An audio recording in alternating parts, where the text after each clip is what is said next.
Assalamualaikum warahmatullahi wabarakatuh. Alhamdulillahirabbil alamin. Allahumma shalli ala Muhammad wa ala ali Muhammad.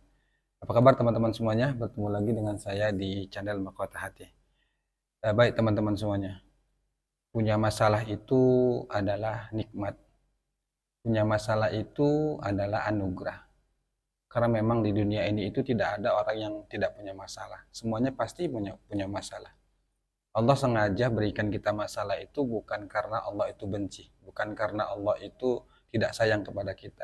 Justru sebaliknya, Allah memberikan ujian, memberikan masalah, memberikan kesulitan kepada kita adalah sebagai tanda bentuk Allah itu cinta dan sayang kepada kita.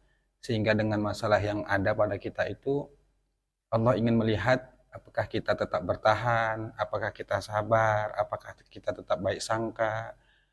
Sehingga kadang-kadang karena masalah, kesulitan yang kita hadapin itu, kita nggak sabar, kita nggak terima, kita nggak ridho, kita nggak ikhlas. Padahal sebenarnya masalah itu datang justru sebenarnya Allah itu ingin membuat kita itu menjadi orang yang benar, menjadi hambanya yang supaya kembali kepadanya, taubat, kemudian beristighfar. Kan banyak itu ya bukti-bukti ya, ya mungkin kita sendiri saja lah, nggak usah ke orang lain ya. Dulunya mungkin dia nggak sholat, nggak pernah ngaji, nggak pernah tahajud, nggak pernah sholat duha, tapi begitu dikasih masalah, dikasih ujian oleh Allah, akhirnya pun kita sadar, kita bertobat, kemudian kita sholat, kemudian kita maksakan diri untuk tahajud. Nah itu kan termasuk salah satu tanda Allah itu menginginkan kita supaya menjadi hambanya yang benar, yang baik, mengikuti jalannya. Kemudian kalau semua masalah yang ada pada diri kita itu kita menyikapinya dengan buruk sangka, kemudian terburu-buru. Nah ini kadang-kadang yang membuat hidup kita itu semakin berantakan, semakin apa ya, nggak karuan lah gitu kan. Kan Nabi itu sudah bilang bahwa Allah itu pasti mengabulkan doa setiap hamba selagi dia tidak terburu-buru. Maka ya sudah nikmatin saja.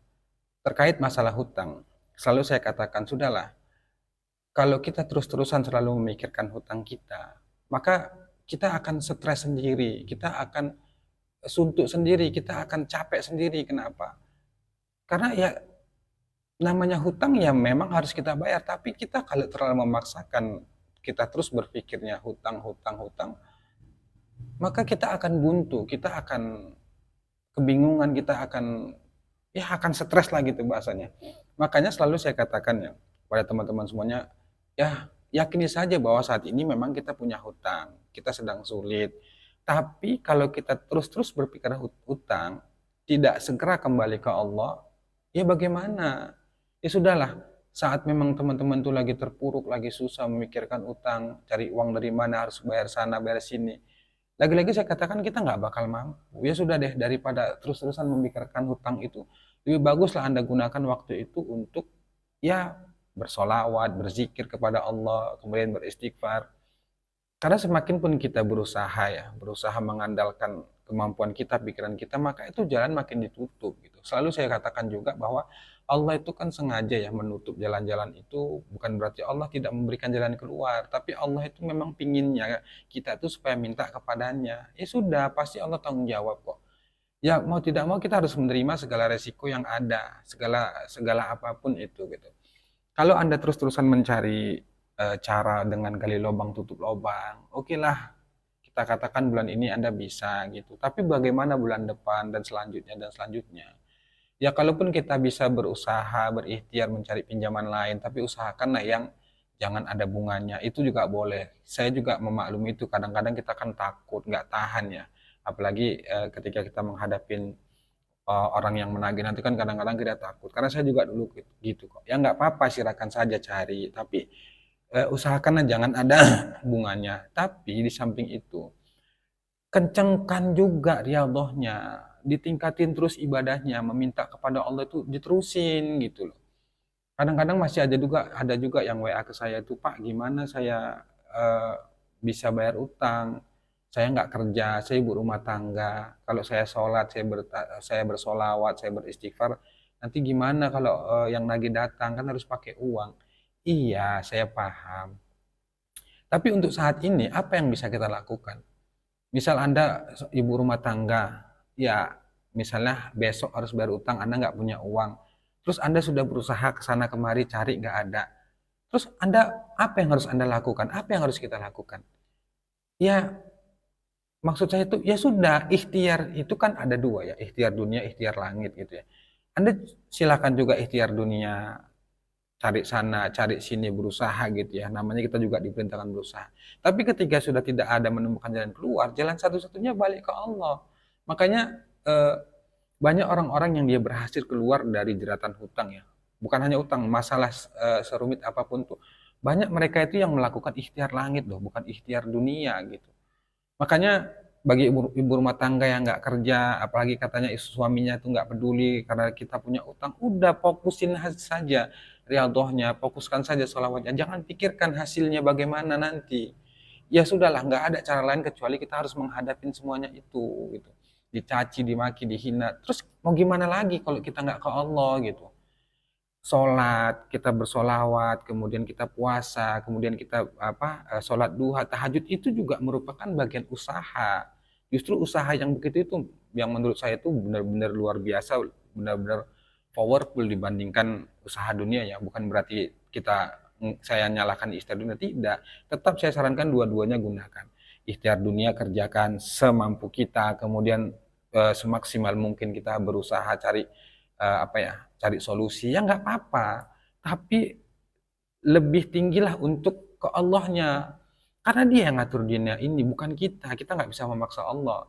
Lebih kencangkan lagi daripada Anda memikirkan hutang, lebih bagus Anda gunakan pegang tasbih digital tuh sallallahu alaihi Muhammad, sallallahu alaihi Muhammad, sallallahu alaihi Muhammad, biar supaya itu kekuatan ketenangan itu hadir, walaupun kita juga nanti saat ditagih hutang nggak punya uang, ya sudah nggak apa-apa, pasrahkan saja pada Allah. Kalaupun Anda dimaki, dihina, ya lagi-lagi saya katakan itulah resiko kita. Itulah anggap saja itu jalan ampunan atas semua perbuatan dosa yang kita lakukan. Kemudian ada juga teman yang bertanya gini, Pak, saya belum siap untuk masuk pada 3 hal itu, terima, sabar, ridho, gitu. Ya harus, terus mau gimana gitu? Kita nggak punya uang ini ya. Kita mau bayar utang, orangnya nagih marah-marah. Kalau kita nggak terima, nggak sabar, nggak ridho, terus kita mau kemana? Ente mau lari diri, mau melarikan diri, atau Anda mau melarikan diri, atau mau bunuh diri kah, atau mau minum racun kah? Itu nggak solusi teman-teman semuanya. Percaya deh kalau sudah begitu, insya Allah Allah tanggung jawab. Yang penting kita sungguh-sungguh datang ke Allah. Sungguh-sungguh datang ke Allah. Terus bagaimana cara supaya kita terima, kemudian supaya kita sabar, supaya kita ridho, supaya kita pasrah? Kan sudah saya sampaikan ya, saya itu pakai 3 kalimat. Kalimatnya itu apa? Enggak apa-apa, terima kasih, tidak ada Tuhan selain Engkau. Nah, selalulah Anda berdoa itu di setiap kesempatannya. Kalau saya ya, Anda boleh ikut nggak apa-apa. Katakan saja nggak apa-apa ya Allah, hari ini saya masih sulit, nggak apa-apa ya Allah, hutang saya banyak, nggak apa-apa ya Allah. Semuanya ucapan nggak apa-apa. Yang penting Engkau sayang ya Allah, jangan tinggalkan aku sendirian ya Allah. Selalu katakan gitu. Kemudian ketika Anda selesai nggak bisa bayar utang gitu, terus Anda dicaci, dimaki, dihina, udah lepaskan saja, ikhlaskan saja. Ya sudahlah, terus ya sudahlah ya Allah terserah. Terus kalau nggak begitu kita mau gimana? Kita mau sakit hati. Ya memang sakit hati. Tapi maksud saya dengan sakit hati itu sudah adukan lagi pada Allah. Allah dulu pertama saat kita mau datangin yang penagih itu ya lapor dulu ke Allah, ya Allah hari ini bayar utang tapi nggak punya uang, tolong bantu ya Allah, apapun yang terjadi jika nanti saya dimarahin ya sudah ya Allah, nggak apa-apa, hamba ikhlas, hamba ridho. Itu awalnya. Kemudian datang penagih, hadapin, katakan saya belum punya uang, gimana? Dia marah-marah, ya sudah terima, diam saja, itu salah kita. Kita dicaci maki, dihina, bahkan diancam, ya sakit hati, kita nangis ya nggak apa-apa, nikmatin belajar itu. Insya Allah kalau kita awalnya sudah datang ke Allah pasti dikasih kekuatan. Nah setelah mereka pulang pun ya sudah, adukan lagi ke Allah, datang lagi ke Allah dalam hati bilang, ya Allah terima kasih tadi saya sudah dihina, terima kasih ya Allah saya sudah dimaki-maki, diancam. Ya sambil nangis juga nggak apa-apa, yang penting kita ngadu ke Allah gitu, kita tunjukkan ke Allah bahwa kita itu ikhlas, kita itu belajar menerima. Allah tahu kok kita belum siap, Allah tahu juga kita itu belum bisa menerima, belum ridho, nggak apa-apa, tapi latih itu. Habis Anda dimarahi, habis Anda dimaki, diancam, sudah lepaskan saja, balikkan saja kepada Allah, la haula wala quwata illa billah. Makanya teman-teman itu yang WA ke saya, yang ngeluh, yang segala macam, selalu saya jawab la haula wala quwata illa billah.